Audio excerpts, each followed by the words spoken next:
נקודת עיגון, להשוות עם משהו כדי לדעת גדול מול קטן, או שחור מול לבן, או כל מיני דברים. צריכה להיות נקודת עיגון. לאברהם אבינו לא הייתה נקודת עיגון, כי הוא היה הראשון בכל האומה.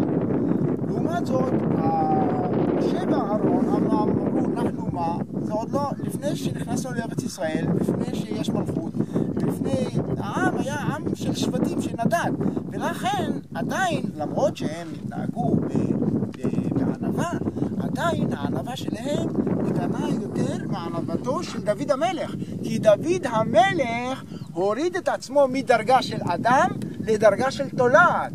עכשיו, תולעת, ההבדל בין אדם לתולעת הוא גדול, כי התולעת הוא רק חי.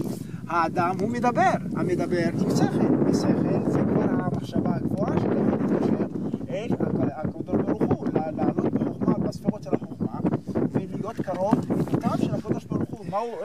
מהו רחום? גם אתה רחום. מהו ערך אפיים? גם אתה ערך אפיים.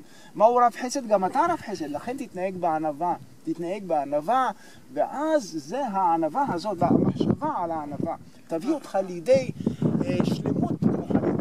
עכשיו אנחנו נמשיך. מתוך מה זה? מתוך מסילת ישרים של הרמח"ל.